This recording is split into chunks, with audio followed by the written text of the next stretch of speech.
Et c'est un exercice que je vous demande de faire aussi. Évaluez entre janvier et ce mois. Combien vous avez à gagner? Si vous pouvez même répertorier, parce que beaucoup ne notent même pas. C'est-à-dire que c'est encore un problème de vous-même.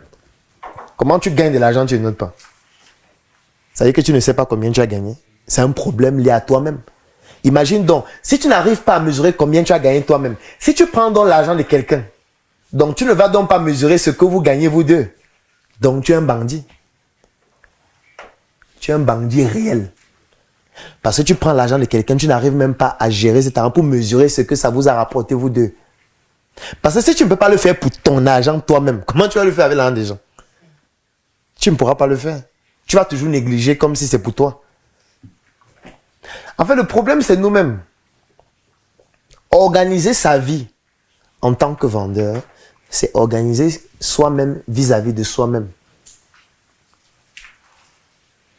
Ce n'est pas le fait de gagner plus d'argent qui va résoudre le problème. Non. Si aujourd'hui vous réussissez à vendre 8 millions, on vous paye vos commissions, le problème sera juste multiplié par le montant que vous avez gagné. C'est tout. Parce que parfois on se dit, le problème que j'ai actuellement, c'est parce que je n'ai pas assez d'argent. Si j'ai plus d'argent, ça va être résolu. Non. Si tu as plus d'argent, ça va se multiplier juste par le montant que tu as actuellement. Et ce sera plus grave qu'avant. Il est extrêmement important que chacun se pose cette question et réussisse à résoudre le problème intrinsèque qui est lié à lui-même. Lorsque je décide de vendre, est-ce que j'ai des objectifs à atteindre?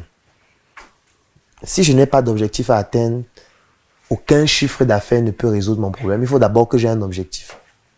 L'objectif ne peut pas toucher rien qu'un seul domaine, puisque les conséquences de ce que tu fais touchent à la société, touchent au côté émotionnel, touchent au côté familial, touchent au côté professionnel, touchent au côté spirituel. C'est que les objectifs doivent aussi être sur tous ces aspects. Tu ne peux pas seulement avoir des objectifs et dire que je veux faire un chiffre d'affaires de 800 000, mais tu n'as pas d'objectif sur le plan spirituel, tu n'as pas d'objectif sur le plan familial, tu n'as pas d'objectif sur le plan émotionnel, tu n'as pas d'objectif sur le plan social, tu n'as pas d'objectif sur le plan professionnel. Ce n'est pas possible.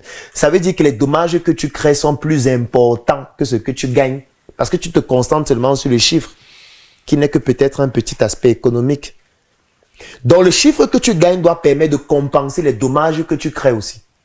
Ce n'est pas pour rien qu'aux entreprises, on leur impose d'avoir la RSE, la responsabilité sociale d'entreprise. Parce qu'on sait qu'une entreprise crée des dommages. Et on impose à cette entreprise-là de compenser ces dommages en ayant des actions sociales. Vous allez voir les grandes entreprises construire des écoles, aller dans des orphelinats, construire des puits d'eau quelque part. Ce n'est pas parce qu'ils sont philanthropes. C'est parce que quand on crée des dommages quelque part, il faut qu'on puisse les compenser aussi. On ne se concentre pas seulement sur l'argent qu'on gagne. Sauf que vous, qu'est-ce que vous faites pour compenser les dommages que vous créez? Parce que tout le monde essaie de créer les dommages. Et chacun l'a dit en parlant. C'était même les gros blocs-notes. C'est pour dire à quel point les dommages sont incroyables. Parce que quand dans ta famille, ton père commence à avoir un problème avec toi, c'est un dommage que tu es en train de créer. Parce que ton père, quand même, je pense qu'il veut ton bien. En tout cas, pour la plupart. Je ne pense pas que le père de quelqu'un, sauf dans les cas vraiment exceptionnels, puisse vouloir ton mal. Ça veut dire que si à un moment donné, il a un problème avec toi, permanent, sur une longue période, il faut que tu trouves un moyen de compenser ça. Tu ne peux pas t'en sortir en gardant ce problème sur le long terme. Ça ne peut pas fonctionner, même si tu gagnes n'importe combien. Si ton père émet des mauvaises vibrations sur toi, tu ne peux pas t'en sortir. Tu ne peux pas avoir grandi avec des gens pendant 10 ans, 15 ans, 20 ans et tu négliges le transfert négatif d'émotions que ces personnes auront sur toi. Si tu estimes que tu es devenu trop grand, encore qu'en réalité, tu ne l'es même pas. Parce que parfois, on veut montrer qu'on est condescendant, on est trop intelligent. Mais quand on regarde au fond qui nous sommes, on n'est pas vraiment ça. Est-ce que tu es riche? Non. Est-ce que tu es puissant? Non. Est-ce que tu as des relations qui peuvent te sortir d'un problème grave? Non. Bon, pourquoi alors tu es condescendant? Pourquoi tu te coupes des gens? Est-ce que c'est un risque à courir pour le si peu que tu as ou que tu es? Je n'ai pas de réponse à donner, ça à chacun d'évaluer lui-même. Donc, je voudrais conclure en disant, tout le monde doit évaluer cela lui-même et se poser la question, est-ce que je fais ce qu'il faut? Dans ma famille, dans la société, sur le plan émotionnel, vis-à-vis de moi-même aussi, vis-à-vis de toutes les personnes qui sont proches de moi et qui sont dans mon écosystème. Et est-ce que ce que je pose comme action en termes d'avantages est au-delà des dommages que je crée au passage? Si ce n'est pas au-delà, il faut urgemment équilibrer ça, sinon vous ne pouvez rien. L'argent que vous gagnez est très peu par rapport aux dommages que vous créez. Donc s'il n'y a pas un moyen de compensation, ça ne marchera jamais pour vous. Vous allez faire 1 an, 2 ans, 5 ans, 10 ans. Vous allez faire le bilan, vous avez gagné beaucoup d'argent, mais au final, vous avez quoi? Rien. Et vous allez voir quelqu'un d'autre qui n'a même pas eu 1% de ce que vous avez gagné, mais qui est 10 fois plus heureux, qui réalise plus de choses que vous, qui n'est pas sur Facebook, ne fait pas de post, ne fait pas de copywriting, ne se déshabille pas pour écrire les textes. Mais il est heureux dans sa vie au quotidien. Parce qu'au final, le but, c'est d'être heureux. On peut être heureux de plusieurs manières différentes, c'est vrai, mais trouvez la vôtre. Et si vous ne la trouvez pas cette manière, en croyant que c'est le fait d'aller de manière acharnée vers la recherche de l'argent qui va compenser les manquements liés à vous, ça ne peut pas compenser, hélas. C'est trop peu. Et si maintenant ce n'est pas visible, ce sera visible dans 5 ans, dans 10 ans, lorsque vous allez oublier de vous habiller en sortant.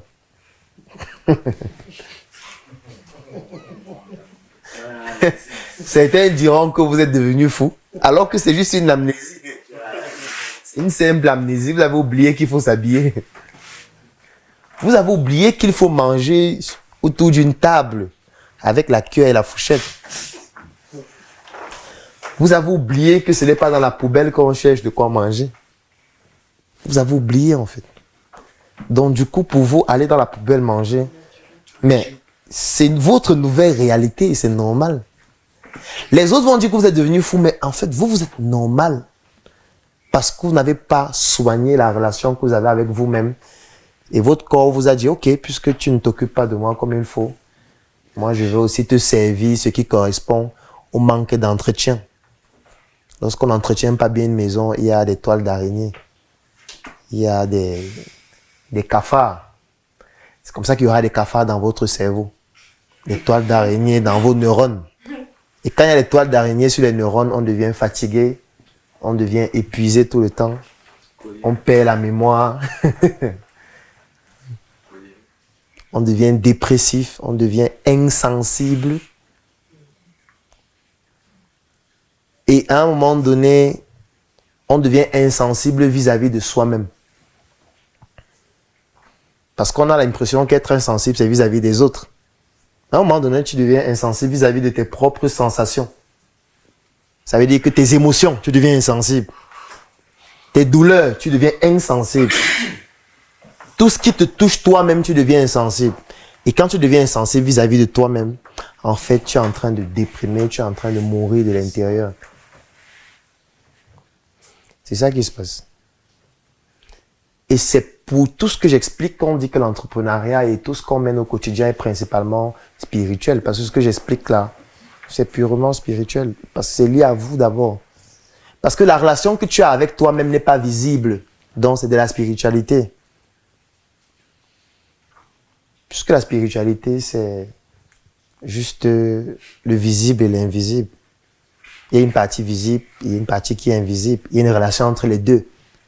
Dans la relation que tu as, visible, chère, avec toi-même, qui n'est pas forcément visible, c'est une forme de spiritualité que tu dois soigner si tu souhaites prospérer dans ce que tu fais.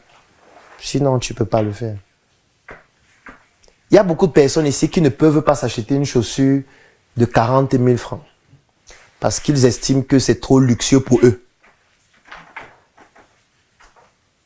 ça veut dire qu'ils ont oublié qu'ils doivent se faire plaisir eux-mêmes. Ils ont oublié. Ils commencent déjà... Ça veut dire que l'amnésie commence à s'aggraver.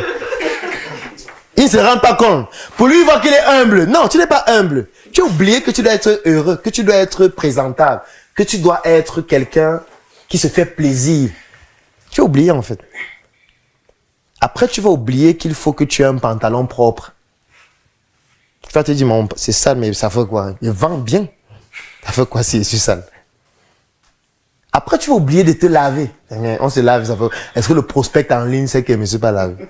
Moi, il le convertit et vend. Après, tu vas oublier que tu sens mauvais. Tu vas oublier que tu as une mauvaise haleine. Tu vas oublier que tu as une dent carriée depuis 6 mois. C'est comme ça que tu oublies. Tu vas même oublier que tu as mal à la bouche de temps en temps. Quand tu as mal à la dent, tu bois le para, ça se calme. Tu continues de vendre. La dent pourrie.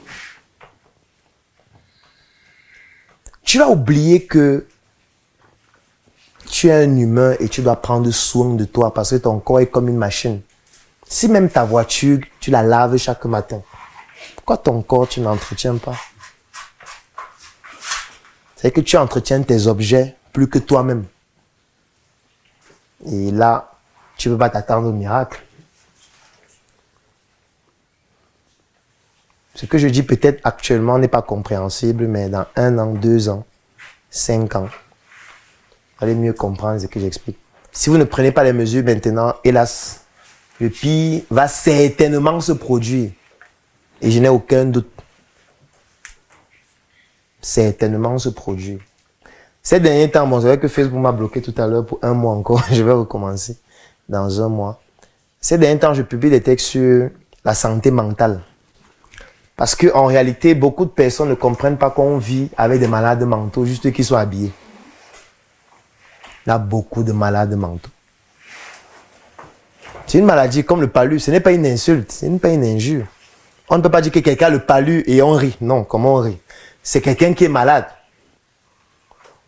Juste qu'on a une autre catégorie dont leur maladie est mentale. Et parfois qui découle d'une déconnexion qu'on a vis-à-vis de soi-même. Un peu comme les schizophrènes, qui peuvent devenir violents. Et quand on est violent, ce n'est pas seulement vis-à-vis des inconnus, ça peut être vis-à-vis de ses parents. Ça peut être vis-à-vis de son conjoint, de sa conjointe. On va croire que c'est un comportement alors que c'est une maladie mentale. Tout simplement. Est-ce qu'il y a quelqu'un qui est épargné de maladie mentale? Non. Et ça commence par quoi? Ça commence par avoir une déstructuration sur le plan de son mental, c'est-à-dire vis-à-vis de soi-même. Donc, organiser sa vie de vendeur ou même globalement organiser sa vie, c'est d'abord organiser sa vie entre soi et soi-même. Si vous ne pouvez pas le faire, il n'y a aucun chiffre d'affaires qui peut vous sauver. Aucun. Donc, je vais recommander à chacun de se concentrer sur lui-même, apprendre un peu plus sur lui-même, évaluer les dommages qu'il crée sur son passage par ses attitudes, par ses comportements, par ses actions, évaluer les avantages aussi, les résultats, les réalisations, et essayer de comparer entre ces différents aspects pour voir ce qui est plus pertinent. Est-ce que lorsqu'on mesure les deux sur la balance, ce que vous apportez est beaucoup plus important que les dommages que vous créez? Si c'est le cas, il faudra apporter davantage pour que la balance ne soit jamais d'un déficit contraire. Si le dommage est plus important, il faut réduire le dommage pour que les avantages prennent l'avant. Si vous ne faites rien et que les dommages sont toujours plus importants, un jour, on aura une maladie mentale. Un jour. Ça prendra le temps que ça prendra, mais ça va arriver. Donc voilà globalement ce que je voulais partager avec vous. Je n'ai pas de leçons à donner parce que dans ce type de formation, on ne donne pas de leçons. On permet juste à chacun de pouvoir lui-même trouver la leçon à son problème. Donc c'est un plaidoyer pour permettre à chacun de faire une introspection et de faire cet exercice au quotidien et d'encourager son entourage à faire cet exercice aussi. C'est un exercice qui est extrêmement important. Extrêmement. Il n'y a personne ici qui dort plus que moi. Personne. Je dors plus que tout le monde ici. Je ne passe pas une journée sans dormir au moins 6 heures de temps et je dors profondément. Donc parfois, quand je vois quelqu'un dire qu'il travaille trop et ne dort pas, je dis non, tu as juste un problème avec toi-même. C'est pas un problème de sommeil. Moi, je dors normalement. Je ne pense pas qu'il y a quelqu'un ici qui travaille plus que moi. Je ne pense pas. En tout cas, même s'il travaille beaucoup, c'est que putain, on est équivalent. Je pense pas qu'il y a quelqu'un qui a plus de problèmes. Peut-être c'est équivalent. Mais les problèmes, tout le monde en a. À la même échelle ou peut-être plus. Mais je dors très bien la nuit. Trop bien même. Je dors jusqu'à... Je suis fier la nuit. Je dors même en journée dans mon bureau. Il y a des moments à 12h, Stéphanie, 12h, 13h, il ferme la porte. Je dors. Il dit que ne m'appelez. Si quelqu'un me cherche, même s'il a payé, c'est demain. Je dors paisiblement. Quand il faut travailler aussi, je sais comment travailler vite et efficacement. Donc moi, je n'ai aucun problème de sommeil. Aucun. Ma mémoire est trop puissante. Je n'ai pas besoin d'écrire. Si je t'ai dit de faire quelque chose lundi, non, c'est que sache que je n'ai pas oublié. C'est que je vais te rappeler. Et je me rappelle de tout ce que je donne comme instruction, même si c'est à 30 personnes différentes. Je n'oublie rien. Rien. Il y a des choses que j'ai prévu de faire depuis 2019 jusqu'à aujourd'hui. Je me rappelle de ça, qui n'est pas encore fait le truc là. Et je dois le faire urgemment. Je n'ai aucun problème de mémoire. Je sais quand il faut que je mette les émotions dans ce que je fais. Je sais quand il faut déconnecter. Donc je sais particulièrement faire la part des choses entre les deux. S'il faut être insensible, oui. S'il ne faut pas l'être, je ne le suis pas. Est-ce que ça veut dire que je suis parfait? Non, mais c'est un travail personnel que je fais qui m'évite de devenir fou. Parce qu'en fait, ce qu'on fait va nous conduire vers la folie. Parce que c'est trop difficile d'affronter tout ça, en fait. Tu ne peux pas être dans un endroit où on dit que tu es des insectes. Tu es dans un endroit où on dit que vous arnaquez les gens, vous volez les gens. Tu es dans un endroit où tu n'as plus d'amis, tu n'as plus de ceci, ta famille te rejette, machin. En fait, tu es déjà fou. C'est juste que tu n'es pas encore déshabillé. En fait, tu es déjà exclu de la société. La seule société qui te valide, c'est l'endroit où les gens sont comme toi. Parce que c'est ça que les gens ne comprennent pas. C'est un peu comme si les fous décident de se mettre entre eux, où ils marchent tous nus entre eux. Ils disent que toi tu es nu, toi tu es nu, toi tu es nu. Non, ça va. Nous, ça va, on est nickel. C'est les autres qui ont un problème. Non. C'est vous qui avez un problème, ce ne sont pas les autres. En fait, nous sommes déjà fous.